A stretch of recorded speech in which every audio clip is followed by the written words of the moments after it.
हा ready ready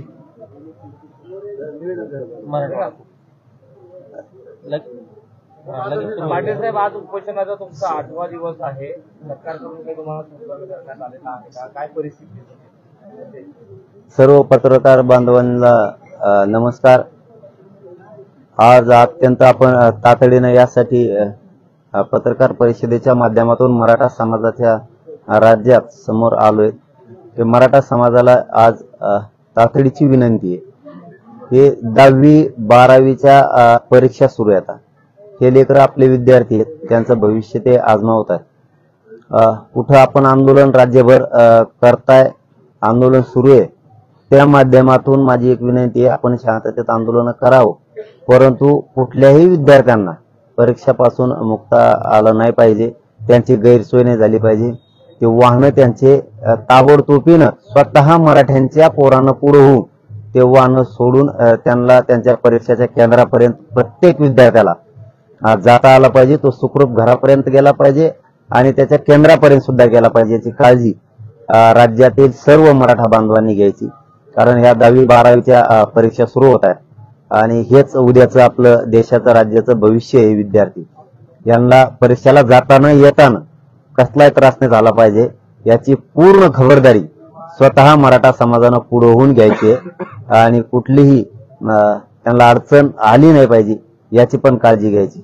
आपलं काय जे आंदोलनाची दिशा आहे ते आपण काय म्हणलो होतो मी बहुतेक 18-19 मुंबईला जाऊया आपण, तर आपण 20-21च्या नंतर ते ठरवूया. धूमधडाक्यात सगळ्यांना शिवजयंती साजरी करा. आपला राजा, आपल्या राजांची, आपल्या पवित्र राजांची जयंती आहे, त्यामुळे जयंती काहींचा असा संभ्रम आहे की मागं पुढं करायचंय, काय करायचं. आपण आपले नियमाप्रमाणे, परंपरेप्रमाणे आपण शिवजयंती सुद्धा सगळ्यांनी शांततेत साजरी करायची आणि शिवजयंती राज्यभर झालीच पाहिजे. एक होता माझ्यापर्यंत आलेला प्रश्न म्हणून हा विषय घेतला शिवजयंतीचा, की शिवजयंती ही करा. आपल्याला जे 18-19 मुंबईला जायचं होतं, काही मेसेज होता की आपल्याला 18-19 मुंबईला जायचं आहे का, तर त्यामुळे शिवजयंती हा आपल्यासाठी खूप मोठा उत्सव आहे. आपण आपल्या गावात स्तरावरती शांततेत त्या साजऱ्या करा.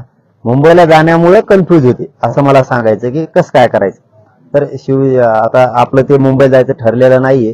20-21 पर्यंत सरकार काय करतं बघूया आणि त्याच्यानंतर आपण निर्णय घेऊ.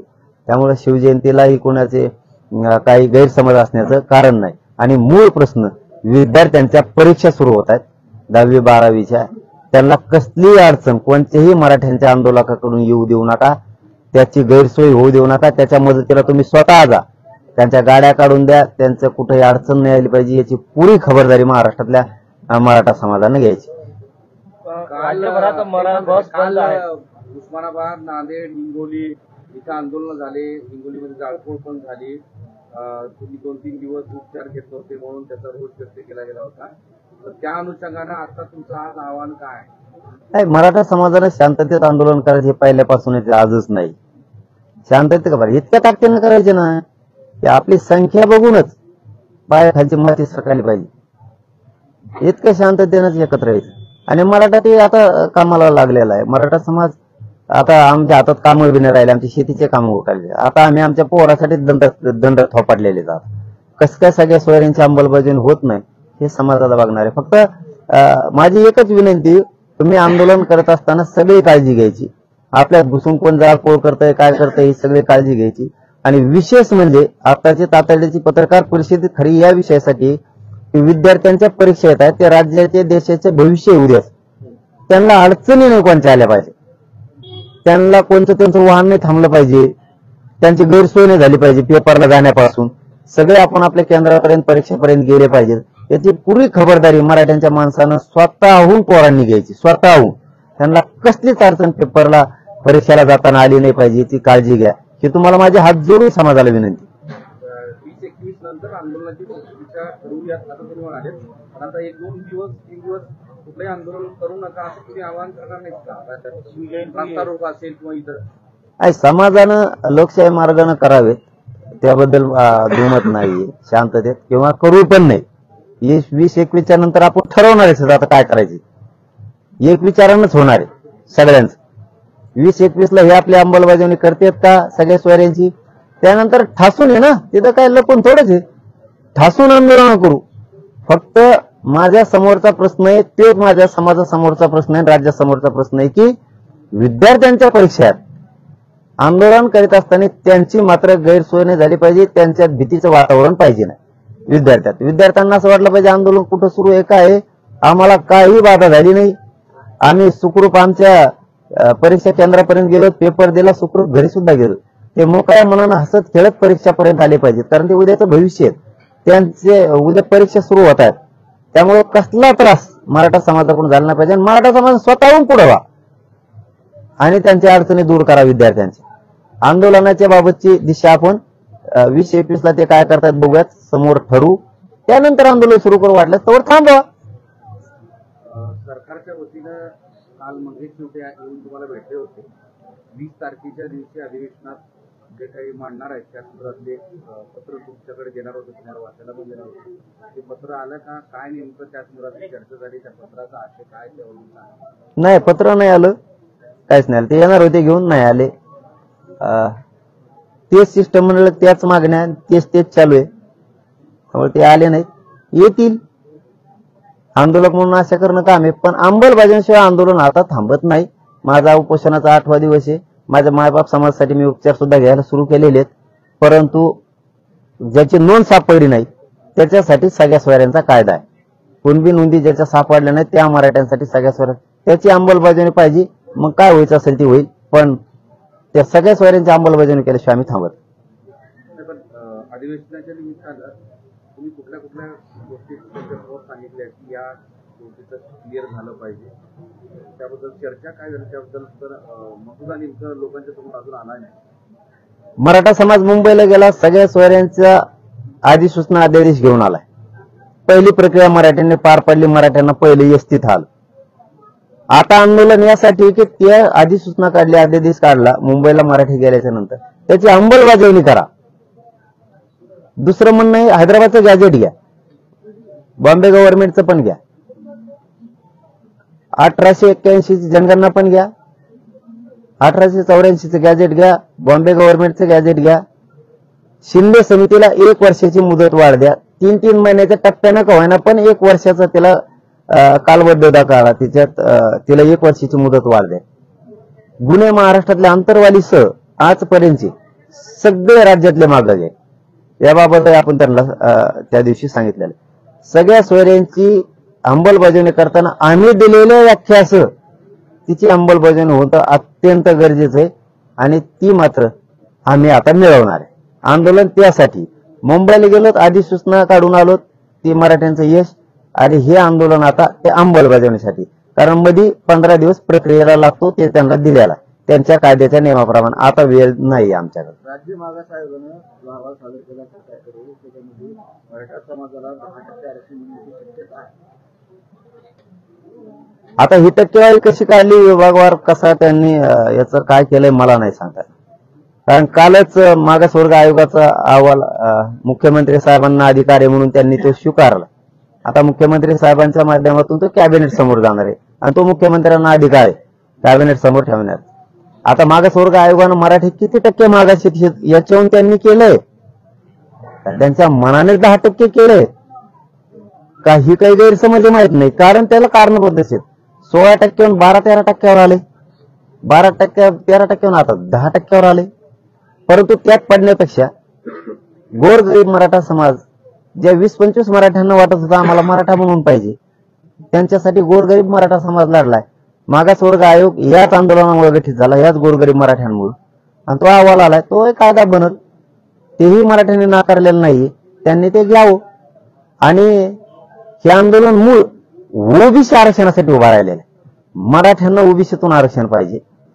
ज्यांच्या नोंदी मिळाल्या त्यांना प्रमाणपत्र द्या, ज्यांचे मिळाल्या नाहीत त्यांच्यासाठी सगळ्या सोयऱ्यांचा कायदा निर्माण करा, म्हणजे त्यांना ओबीसी जात. याचे फायदे असे की या आरक्षणामुळे सगळ्या सोयऱ्यांच्या आणि कुणबीमुळे राज्यात आणि केंद्रात आमचे लेकरं मोठे होणार आहे. आणि ईसीबीसीचा असा फॉल्ट आहे, म्हणजे आता जे मागासवर्ग आयोगाचं देणार आहे, म्हणजे आता तेही द्यायला याच आंदोलनाला लावले. त्यामुळे त्याच्यावर काय आम्हाला नाराजी व्यक्त करायची गरज नाही, परंतु फक्त फरक सांगतो, ईसीबीसीचं आरक्षण ज्यावेळेस मिळालं होतं त्यावेळेस आमचे पोरं इतके ताकदीनं अभ्यास करून लढले, जिंकले सुद्धा. आणि आरक्षण रद्द झालं, त्या पोरांच्या निवडी झाल्यात. आता 3-3, 4-4 वर्ष झाले ते पोरं तर फडतायत असे, इतके वेदना आहेत त्यांना. निवडी झाल्या तर नियुक्त्यात मिळाले, आरक्षण रद्द होऊन बसलं ना. मग तेच वाटलं पुन्हा होण्यापेक्षा तुम्ही तेही द्या, ज्याला घ्यायचं ते घेईल, पण मूळ आंदोलनाचा लाभाजी ओबीसी आरक्षणातला कुणबी प्रमाणपत्र द्या, सगळ्या सोयऱ्यांचा कायदा लागू करा. इकडून हुकले तर इकडे राहते, म्हणजे चारही बाजूला होईल तर मराठ्यांचाच फायदा होईल.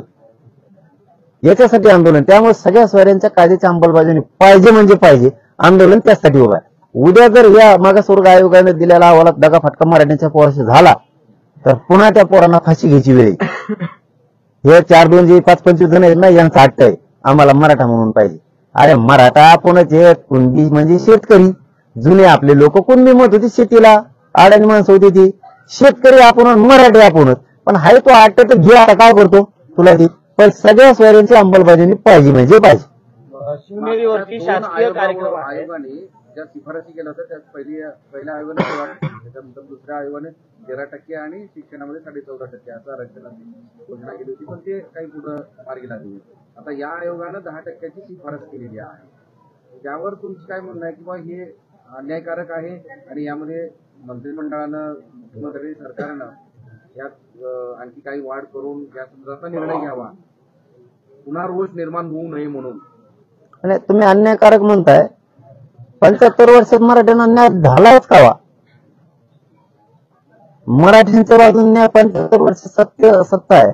मराठ्यांच्या बाजून न्याय झालाच का? आता झाला. आता ते बी आमचे गोरगरीब कष्टकरी मराठी स्वतः भाया सारून रस्त्यावर उतारले, स्वतःचे लेकरं मोठं करण्याचे. खूप नेते मोठे केले. अहो यांच्या एवढ्या दहशत होत्या मराठा समाजावर, राजकारणी लोकांचे सगळ्या दहशतीच उडून गेल्यात. मराठा कोणालाच काही समजेना.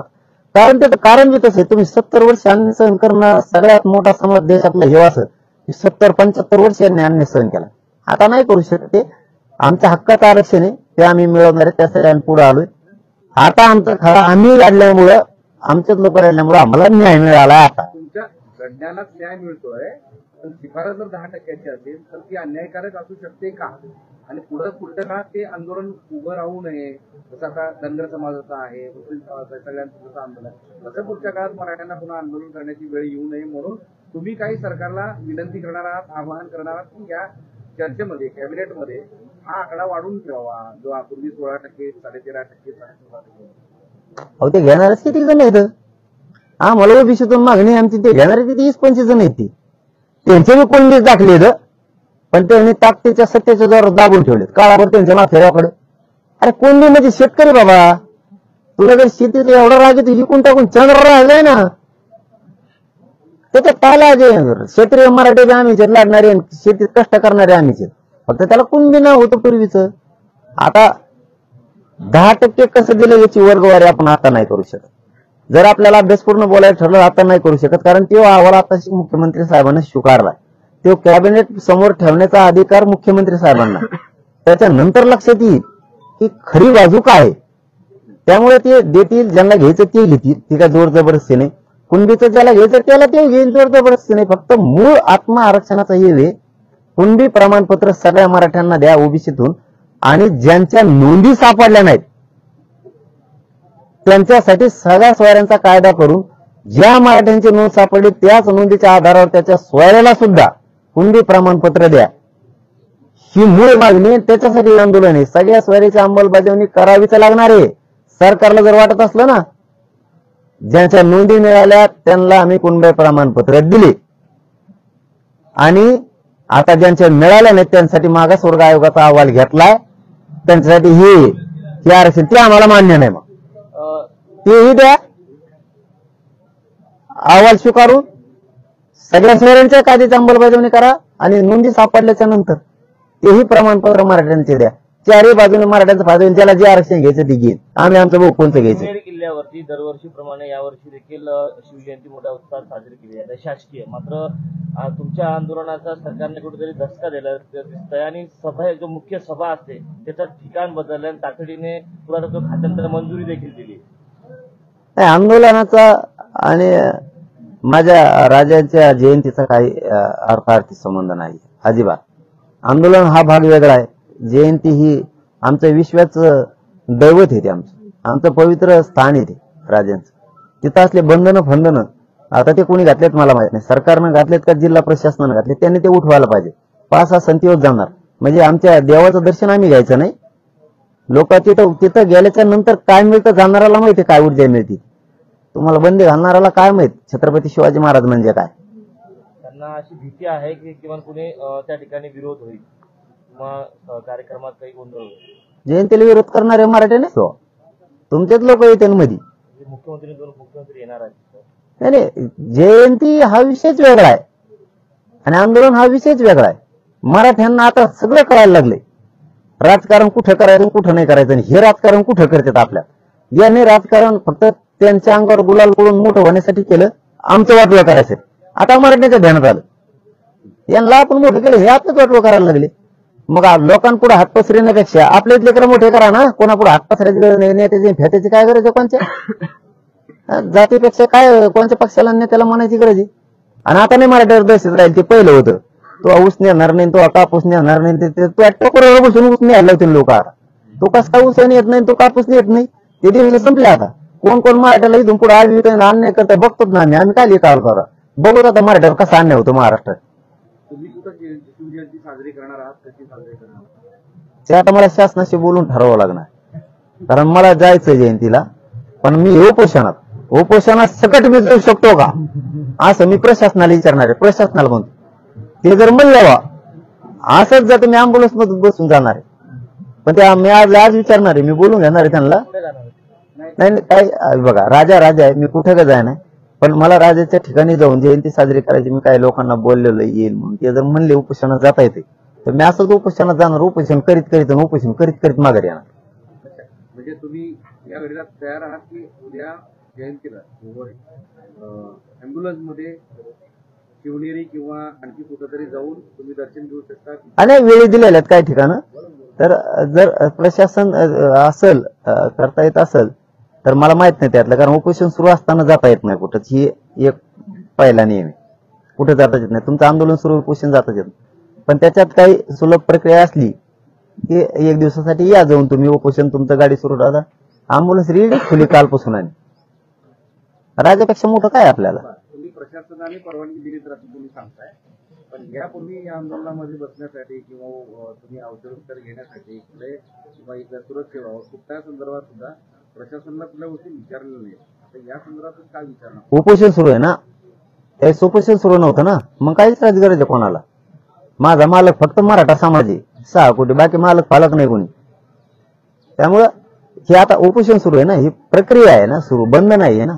उपोषण बंद असतं, मी हॉस्पिटलला असतो उपोषण सोडून तर गेलो बी असतो. मी गेलो मी आत्महत्याग्रस्तांच्या बांधवांच्या भेटी द्यायला, कोणालाच नाही. प्रशासन मग मागून आलेलं आहे ते, पण आज प्रक्रिया सुरू आहे ना.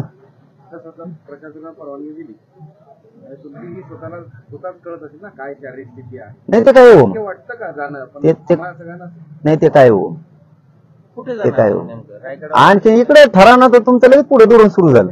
आमचं आणखी इकडे दुरण टेका ना, आणखी बोलायचंय. जागा बदलली म्हणून विचारलं जाते. नाही मी राजकारणात बघा म्हणलं, मी आमचं खरंच सांगतो तुम्हाला, मी प्रामाणिकपणे समाज बी आता हुशार झाला. जेव्हा राजकारण आपल्या विरोधात कटकार करतो त्याच्या विरोधात मराठा उतरतोय असं आहे. म्हणजे कवा बी कुणी आलाय म्हणून राजकारण नाही करत ते. बोलले असले हे सोडितच नाही मग इकडून आता, कारण आता स्वतःचे लेकर स्वतःला कळायला लागले. हे किती आपला फायदा उचलायला लागलाय गोड बोलून. कित्येक असे नेते असते ते मोजता येणार नाहीत, इतक्या मराठ्यांच्या जीवावर मोठे झाले. आज तेच मराठ्यांच्या विरोधात बोलतात, मग कसं सोडते ना. स्वतःच्या मुलाचं जर तू मुर्दा पाडायला निघाला आमचा म्हणल्यावर मराठी कसं काय तुम्हाला सोडतील. पाटील, उद्या रविवार आहे, परवा शिवजयंती आहे आणि 13 म्हणजे लगेच मंगळवारी अधिवेशन आहे. 2 दिवस राहिलेत मधल्या काळात. आणि काल सुद्धा इथं बघितलं तुमच्या समोर घोषणा देत होते की आम्हाला आदेश द्या, आम्हाला काय करायचे ते सांगा. आणि बहुतांश आता जे आम्ही आढावा घेतल्यानंतर लक्षात येईल की लोक वाट बघतायत तुम्ही काय निर्णय घेणार, तुम्ही कुठल्या आंदोलनाची दिशा ठरणार वगैरे वगैरे. तर या 2 दिवसाच्या काळामधलं काही तुम्ही लोकांना आवाहन करणार, मराठ्यांना आवाहन करणार? हा, आपण वाट बघू. आपण संयमानं जिंकलोत, एकजुटीमुळे जिंकलोत. आपल्या कष्टकरी मराठ्यांचा, गोरगरिबांच्या मराठ्यांच्या पोरांचं कल्याण झालंय. विचारपूर्वक करू. बघू 20 तारखेला त्यांचं अधिवेशन 21 पर्यंत काही करतात का. मग आता एकदा निर्णय घेतलाय का आमचे उरकालेले काम 85% आमचे काम उरकालेले आहेत. आता मात्र पश्चाताप म्हणजे काय याची व्याख्या करायला सुद्धा सरकारला आता लोक ठेवावं लागते. इतके मराठी पश्चाताप आणते असं आंदोलन होणार. पण आता हे सगळं अधिवेशन झाल्यानंतर नेहमीचं अधिवेशन असेल अर्थसंकल्पीय शेवटचं असेल लोकसभेपूर्वी. त्यानंतर लोकसभेची आचारसंहिता लागेल असं जवळपास स्पष्ट झालेलं आहे. त्या काळात आंदोलन करणं आणि त्या आंदोलनाकडे फारसं लक्ष देईल असं वाटत नाही अशी चर्चा आहे. हे सगळं अगोदर आंदोलन का अगोदर आचारसंहिता. अगोदर जनता मग बाकीचे लफडे. तसं अगोदर आंदोलन सुरू आहे आचारसंहिता ते आम्हाला नाही माहित. निवडणुकाच होणार नाही निवडणुका घेणार नाही ती. एवढा मराठ्यांचा ज्वलंत प्रश्न असता निवडणुकाच काय घेते ते घेणारच नाही. जिल्हा परिषदेच्या त्याच्या आणखी घेतल्या नाही ती नगरपालिकेची त्यांच्या सोयीनुसार होतं म्हणून. आता इथं मराठ्याच्या सोयीनुसार आहे ना. मराठ्यांचा प्रश्न आला की आचारसंहिता लावणार का तुम्ही. मग दोन मागच्या कमी नाही घेतल्या ते घेणार नाहीत. मी प्रामाणिकपणे सांगते घेणार नाहीत. ज्वलंत प्रश्न आहे. एवढा मोठा समुद्रासारखा समाज आहे येऊ सगळे चांगले कुंकडीचे कुकडे उलटे पालटे पहिला मराठा नाही राहिला त्यांच्या लक्षातच आहे ना. आणखी स्वतःच्या मुलापेक्षा जातीपेक्षा मराठ्यांना पहिल्यांदा अशी घटना घडली की कोणीच मोठं नाही. आता समाज आणि स्वतःचे पोर आता राडे बास. समाज खूप हुशार झाला आमचा. आता खूप हुशार झाला. आमच्या समाजाला लई अड्यात काढलेले. आमच्या समाजाचा उपयोग करून घेऊन खूप लोक मोठे झाले. आता उतरती कळा जी शब्द आहे जुने आता त्यांची उतरती कळा लागली. आता मराठी पिळूनच काढणार आहेत. ज्यांनी ज्यांनी आमचे हे केले ना त्यांना पिळूनच काढणार. आता सोडतच नाही. नेता म्हणजे काय कुणा जीवर राग झालाय देऊ यांच्याच हे सत्याचे किस्से सांगवर घ्यायला यांसाठी पॉम्पलेट चिटकायला भांडणं करायला हेच मराठा आहे. यांच्या गाड्या लोटू लागायला हेच मराठा आहे. हे कोणी जीवर राग आहेत आणि यांच्या नात लग्न सोपं आहे का भाऊ. अर त्यांना कळण थांबवा ना तुम्ही अंमलबजावणी करू नका. चला धन्यवाद. मुंबईपर्यंत जे आंदोलन केलं त्याचं काहीतरी यश आपल्या पत्रात 21 पर्यंत आपल्या मनाप्रमाणे काही झालं नाही. त्यापेक्षा व्यापक असे आंदोलन प्रशासन त्या दिल्ली गाठायची का. दिल्लीला आरक्षणच नाही. दिल्लीला गेलो असतो ना मी. दिल्ली 102 103 घटना दुरुस्तीचा विषयच नाही आमच्या डोक्यातला. आमच्या डोक्यात ओबीसी आरक्षण आणि तेच पाहिजे आम्हाला कारण आम्ही तिथं आहेत. त्यामुळे दिल्लीला काय तिकडे म्हणजे घेण्यात दमायचं काम आहे. म्हणजे आमचं वावरनं दुसऱ्या नागरिक बसावं घेण्या देण्याची दुसऱ्याची काही गरजच नाही ना त्या कामाची. फक्त एवढंच सांगतो 20-21 या अधिवेशनापर्यंत त्यांना अंमलबजावणी करणे. त्यांनी जर नाही केली पश्चाताप म्हणजे काय असतं याची व्याख्या सरकारला करावं लागेल. इतकं ताकदीनं आंदोलन उभा राहणं शांत मराठ्यांनी एवढं ताकदीनं उभा राहायचं ना. अरे लाखाने उभा राहिले तर म्हणून ते तरी यांच्या पायाखालची माती सरकून दे फुल टेन्शन मध्ये. आणि नुसते खिचडी शिजली त्या हिंगोलीला त्यांना घाम आला. खिचडी इकडे शिजली घाम त्यांना तिकडे आला. एवढं सोपं नाही. निवडणुका नाही निवडणुका होणारच नाहीत ते घेणारच नाहीत. निवडणुकाच काय विषय गाड्या घेऊन त्यांना आमच्या तिकडे प्रचाराला आमच्या दारात आरक्षणात नाही इकडे कुठे गाडी घेऊन वर थुकार करू. चलो धन्यवाद.